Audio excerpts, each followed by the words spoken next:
Berjumpa lagi dalam permenungan kita. Edisi Rabu 17 Mei 2023, pekan ke-6 Paskah. Bacaan-bacaan liturgi hari ini, bacaan yang pertama dari Kisah Para Rasul, bab 17 ayat 15, ayat 22 sampai bab 18 ayat 1, dan bacaan Injil dari Injil Yohanes, bab 16 ayat 12 sampai 15. Kedua bacaan liturgi hari ini, hemat saya, menegaskan kepada kita semua bahwa ajaran-ajaran Kristus atau kekristenan pada umumnya dan iman akan Yesus menurut ajaran Gereja Katolik itu bukan hal yang gampang dipahami dan dimengerti. Selain karena secara kuantitas ada begitu banyak ajaran-ajaran Yesus, ajaran-ajaran Tuhan yang diwartakan dalam kekristenan atau dalam Gereja Katolik, tetapi juga karena ajaran-ajaran Yesus itu, kekristenan itu, iman kepada Kristus yang diajarkan dalam Gereja Katolik atau yang diungkapkan secara Katolik itu memang sulit dipahami dan dimengerti. Pertanyaannya mengapa? Karena banyak kekristenan atau ajaran tentang Yesus sebagaimana yang diwartakan oleh Gereja Katolik itu lebih banyak datangnya dari atas dan berbicara tentang hal-hal yang surgawi yang pasti tidak mudah dimengerti oleh manusia karena memang akal manusia ini terlalu kecil untuk menampung kekristenan, untuk menampung ajaran-ajaran Kristus sebagaimana yang diwartakan oleh Gereja Katolik. Jadi tidak karena tidak masuk akal, tidak. Tetapi apa yang dikatakan, apa yang diwartakan jauh melampaui otak manusia memahaminya, mengertinya. Saudari dan saudara yang terkasih. Karena itu, atau dalam konteks ini, maka Yesus dalam bacaan Injil hari ini menegaskan kepada para muridnya, para rasulnya, waktu itu kurang lebih 2000 tahun yang lalu, dan juga menegaskan kepada kita saat ini yang merenungkan perikop ini. Yesus katakan,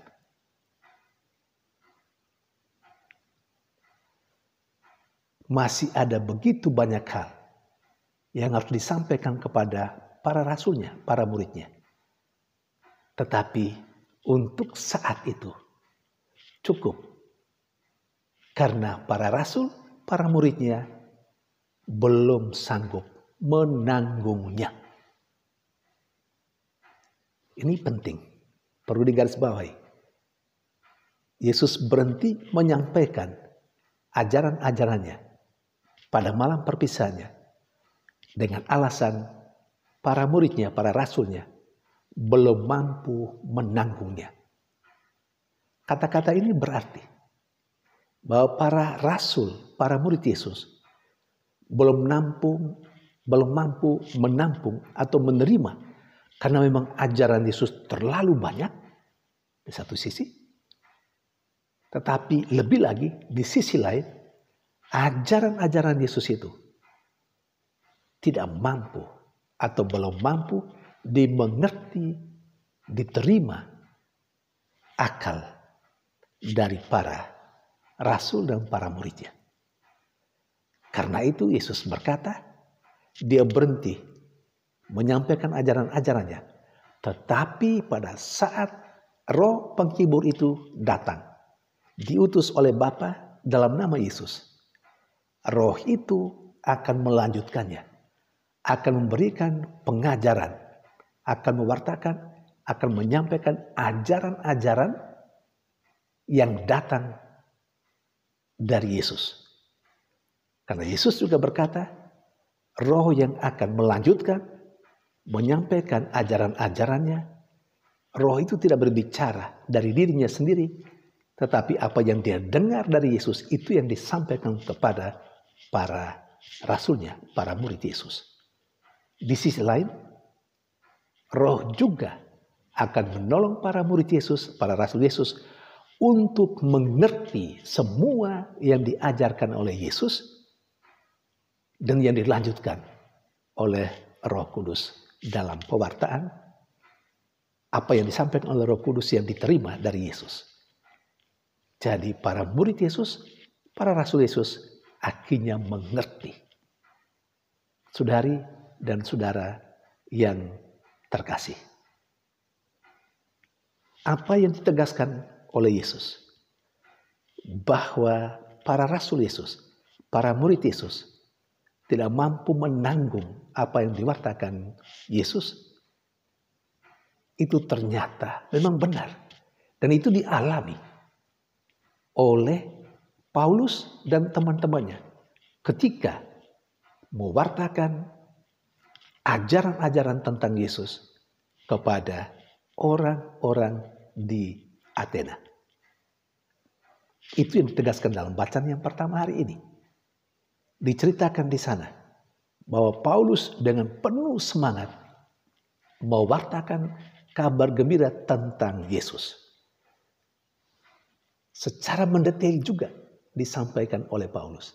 Sampai pada poin menyangkut kebangkitan orang mati. Dan pada saat itu ditegaskan dalam bacaan pertama. Ada banyak orang yang menertawakan Paulus. Tetapi ada beberapa orang yang memahami dan mengerti tentang apa yang dikatakan oleh Paulus. Hal ini mengungkapkan di satu sisi, memang orang-orang di Athena itu belum mampu atau tidak bisa menangkap dan tidak bisa mengerti apa yang diajarkan oleh Paulus tentang Yesus Kristus. Tetapi di sisi lain, ada juga orang yang karena kekuatan roh yang berkarya dalam diri mereka, akhirnya menerima dan mengerti apa yang diajarkan oleh Rasul Paulus. Saudari dan saudara yang terkasih, dari apa yang dikatakan oleh kedua baca liturgi hari ini, 1-2 poin bisa kita petik sebagai pesan untuk kita.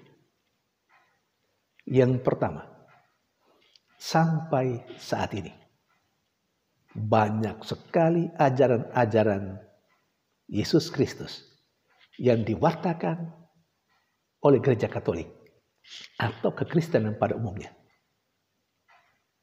Banyak kali melampaui otak dan pikiran manusia. Bagi orang-orang yang dangkal, dia mengatakan atau mereka mengatakan ajaran Yesus Kristus dalam kekristenan atau yang diwartakan oleh gereja Katolik itu tidak masuk akal. Sepertinya benar, tapi sebenarnya salah. Mengapa? Bukan tidak masuk akal, bukan irasional, tetapi ajaran Yesus Kristus itu terlalu besar sehingga sulit untuk masuk di otak manusia. Otak manusia terlalu kecil untuk bisa menangkap ajaran-ajaran Yesus sebagaimana yang dihayati dan diwartakan dalam kekristenan dan terutama di dalam gereja Katolik. Itu poin pertama. Bahwa ajaran Yesus terlalu luas tidak bisa masuk di otak manusia yang kecil. Poin yang kedua, ajaran-ajaran Yesus itu adalah ajaran-ajaran yang dari atas. Datangnya dari atas, berbicara tentang yang ilahi. Karena itu tidak terlalu mudah dipahami oleh manusia yang biasanya berpikir dan merenung hal-hal yang sederhana, hal-hal yang duniawi, hal-hal yang bisa dilihat. Maka ketika Yesus berbicara tentang hal-hal yang ilahi, otak manusia tidak paham tentang itu. Itu poin yang kedua. Artinya, kekristenan atau gereja Katolik mengajarkan hal-hal yang tidak semaunya dan tidak menurut keinginan manusia sehingga gampang dia mengerti. Tetapi sungguh kekristenan dan gereja Katolik khususnya mewartakan tentang hal yang surgawi. Dan itu tidak gampang untuk dipahami. Yang ketiga, poin yang ketiga, manusia baru bisa memahami apa yang diwartakan oleh Yesus dalam atau yang diwartakan dalam kekristenan atau dalam gereja Katolik. Manusia baru bisa paham sejauh dia diberi anugerah untuk memahaminya, diberi anugerah oleh Roh Kudus, Roh Yesus sendiri untuk mampu memahaminya. Maka ketika orang-orang tidak punya Roh Kudus di dalam dirinya, tidak punya Roh Yesus di dalam dirinya, akan selamanya ia tidak akan pernah mampu memahami dan mengerti ajaran-ajaran Yesus, kekristenan, dan ajaran-ajaran Yesus sebagaimana yang dihayati dan diwartakan oleh gereja Katolik. Saudari dan saudara yang terkasih, karena itu dalam bacaan yang pertama, Paulus akhirnya atau sebagian orang yang mendengarkan Paulus saat itu menolak apa yang diajarkan oleh Paulus yang dia terima dari Yesus sendiri. Kita juga pasti akan mengalami penolakan tiap kali kita mewartakan iman kita. Ada banyak orang yang menolak, bukan? Ada banyak orang yang berteriak tidak masuk akal, tidak benar. Iya, karena memang orang-orang itu, kelompok-kelompok itu hanya mampu mengerti hal-hal yang duniawi yang diajarkan oleh manusia, yang diajarkan tentang hal-hal duniawi, dan itu yang gampang dimengerti. Dan bisa kita ketahui, orang-orang yang tidak mampu memahami dan mengerti ajaran-ajaran Yesus, pasti Roh Kudus tidak ada di dalam dirinya. Saudari dan saudara terkasih, semoga kedua bacaan liturgi hari ini menambah wawasan kita tentang iman kita, tentang ajaran-ajaran dalam kekristenan, terutama ajaran-ajaran Kristus yang dihayati dan diwartakan oleh gereja Katolik. Tuhan memberkati.